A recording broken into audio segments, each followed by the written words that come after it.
को चरण स्पर्श करता है और दादा दादी की जो ज़्यादा सेवा करता है उसके भाग्य अपने आप उज्जवल होते चले जाते हैं। जो ऋषियों में रहते हैं वो ऋषियों की बातों को सुन करके रिसीव करते रहते हैं, और जो नीच लोगों में रहते हैं, गंजड़े भंगड़े सरप्पों में रहते हैं, मांसाहारियों में रहते हैं, उनके पास कभी श्रद्धा और भक्ति तो उमड़ जाती है, लेकिन वो क्षण मात्र के लिए होती है और इनके जीवन भर के लिए होती है। जो कि वेद हवन शास्त्रों में पढ़ना लिखना और जो है अच्छे विद्वानों की संगत करना, सुबह और शाम की जो संध्या करता है वही तो एक देवता कहा जाता है।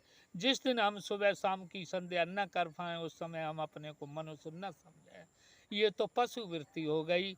मनुष्य को भले ही चाहो 10 मिनट बैठ करके सुबह और शाम की संध्या करना चाहिए, सुबह 10 मिनट, शाम को 10 मिनट, और अपने माँ बापों के और दादा दादियों के चरण छू ले और जो है नमन करके आशीर्वाद ले ले। सबसे बड़ा घर ही मंदिर है, न कि मैजत है, न कहीं शिवाला है, और न कहीं मंदिर है, न कहीं मठ है। ये सारे के सारे सब पाखंडवाद हैं। और मंदिर है तो असली माता पिता और दादा दादी का है, और मंदिर है तो अच्छे भोजन करने से अपना खुद का मंदिर है। जो परमात्मा का भजन ध्यान योग साधना करता हो वो मंदिर है। अपने बड़े भाइयों को सभ्यता से बात करे, सभ्यताओं को सम्मान करे, और बड़े भाइयों को भी ये सोचना चाहिए कि ये हमारा छोटा भाई है तो ये हमारे पुत्र से ज्यादा भी प्यारा है, पुत्र से भी ज्यादा प्यारा है। जब पुत्र से ज्यादा प्यार भाई से छोटे से करता है और छोटा भाई अपने पिता के समान समझता है, सम्मान देता है, तो आप उसमें बड़ा प्यार बनता है, प्यार की भावना जागृत होती है। एक थाली में खा लेते हैं और एक दूसरा थोड़ा थोड़ा करके, कितनी भी अच्छी चीज होती है नेक नेक करके प्रसादी में बांट करके खा लेते हैं, और एक चारपाई पे भाई भाई सो जाते हैं। तो इससे बढ़िया और क्या बात होगी जी। एक दूसरे का नमन करता हो, एक दूसरे का छोटे से प्यार करता हो, छोटा बड़ों का सम्मान करता हो, इससे बढ़िया और कोई देवता है ही नहीं विश्व में जी। जी ये बात है। वेद शास्त्रों वाले हाँ। अच्छा, कहने का तात्पर्य ये होता है मेरे भाइयों बंधुओं, आपको अच्छी प्रकार से जानना पड़ेगा कि हमें पुराणों से हट कर के वेदों की ओर लौटना पड़ेगा, और वेद पुरानी परंपरा है, और वेद हमारी पुरानी वस्तु है, और वेद कल्याण का मार्ग है। वेद वाणी जिसके अंदर आ जाती है तो वहाँ परमात्मा की भक्ति आ जाती है, वहाँ परमात्मा का ध्यान आ जाता है, और वहाँ माता पिता गुरु आचार्य का विचार आ जाता है। हमेशा जो है वेद वाणी को पढ़ना चाहिए। 4 वेद और 6 शास्त्रों को जो पढ़ लेता है और व्याकरण का ज्ञाता होता है वो आचार्य बोला जाता है। जो बीए कर लेता है संस्कृत से गुरुकुल में पढ़ करके वो तो शास्त्री बनता है, और जो बीए से ऊपर पढ़ता है वो डिग्री करता है उसको आचार्य कहा जाता है।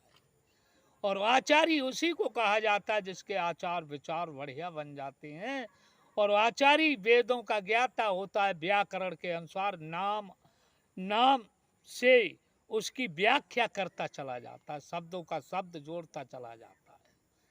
तो उस आचार्य से हवन यज्ञ कराना चाहिए, और जिसने गुरुकुल का कभी मौन न देखा हो और वो हवन करते हों, वे कभी शुद्ध कभी हवन नहीं हो सकता, और हवन में कम से कम 3 घंटे से कम कभी नहीं लग सकते।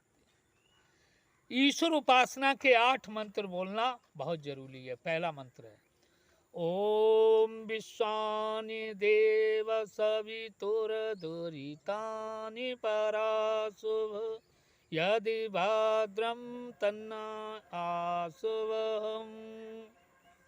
ओम हरणे गरुवे समव्रतिताग्रे भूतस्य जाते पतिरेखा आसीत् सदा धारण पृथिवी गमते मां कस्महि देवा हविषा विधेमा। चंद्रमा देवता है, वाहु देवता है, पृथ्वी देवता है, माता देवी, दादी देवी, बहन देवी, लड़की देवी जो हमारी सेवा में उपस्थित होती है, जो लड़की और माँ बहन लड़कियां हैं, वे सब देवी होती हैं।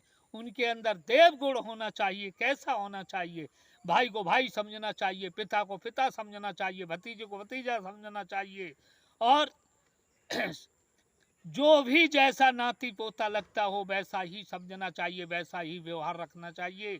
कभी भ्रष्टाचार की ओर नहीं जाना चाहिए, न लड़कों को जाना चाहिए न लड़कियों को जाना चाहिए। जब तक शादी न हो तब तक ब्रह्मचारी और ब्रह्मचारिणी बन करके रहें। जीवन में सुरख की बात हो जाएगी। सुबह शाम को परमात्मा का ध्यान और चिंतन करेंगे, सुबह को नहाए धोएंगे, घर में हवन यज्ञ और वेद और शास्त्र पढ़ेंगे तो वे ही सुरगी बनेंगे। जी। ओम इदम